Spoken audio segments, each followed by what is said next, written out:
एक दफा का जिक्र है। यह किस्सा किसी दूर उफ्तादा सल्तनत का है जहां का बादशाह इंसाफ पसंद और अक्लमंद था। एक दिन एक अजनबी मुसाफिर बादशाह के दरबार में हाजिर हुआ और उसने तोहफे के तौर पर 2 नायाब बाज पेश किए। बादशाह ने पहले कभी ऐसे खूबसूरत और शानदार परिंदे नहीं देखे थे। उनके परों की चमक, आंखों की चमक और उनकी बेमिसाल साख्त देखकर बादशाह बेहद खुश हुआ। बादशाह ने फौरन शाही शिकारी को हुक्म दिया कि उन बाजों को तरबियत दे ताकि वो बादशाह के लिए बेहतरीन शिकारी परिंदे बन सकें। शिकारी ने इन परिंदों की देखभाल शुरू की और कुछ दिन बाद बादशाह के दरबार में हाजिर होकर अर्ज की, हुजूर, उनमें से एक बाज हैरत अंगेज अंदाज में बुलंद परवाज कर रहा है, लेकिन दूसरा जिस दिन आया था तब से अपनी शाख से जुम्बिश तक नहीं कर रहा। ये सुनकर बादशाह को हैरत हुई। वो खुद बाग में गया और देखा कि एक बाज वाकई आसमान में बुलंदियों को छू रहा था, जबकि दूसरा अपनी शाख पर साकित बैठा था, जैसे किसी नादीदा जंजीर ने इसे बांध रखा हो। बादशाह ने फौरन अपने वज़रा, मुआलिजों और शाही जादूगरों को तलब किया ताकि वो इस बाज का इलाज करें, लेकिन किसी को कामयाबी ना मिली। दिन हफ्तों में और हफ्ते महीनों में बदल गए, लेकिन बाज अपनी जगह से ना हिला। बादशाह परेशान हो गया।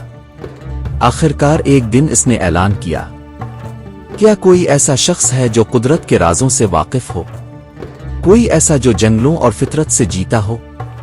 अगर कोई इस बाज को उड़ा दे तो उसे इनाम व इकराम से नवाजा जाएगा।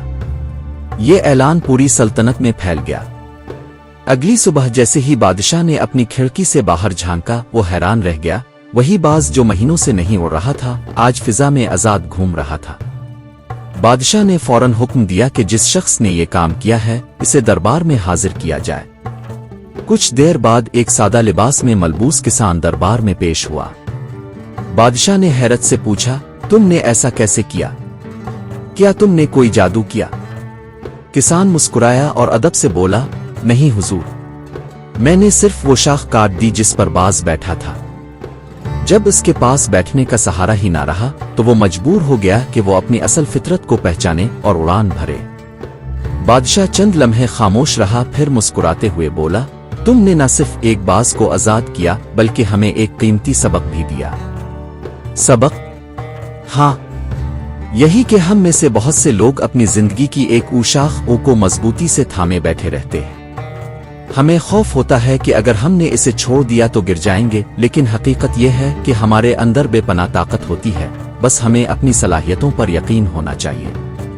बाज़ औक़ात जिंदगी खुद हमारे लिए वो शाख काट देती है ताकि हम परवाज करना सीखें। यही असल कामयाबी है, अपनी हदों से बाहर निकल कर आगे बढ़ने की हिम्मत करना।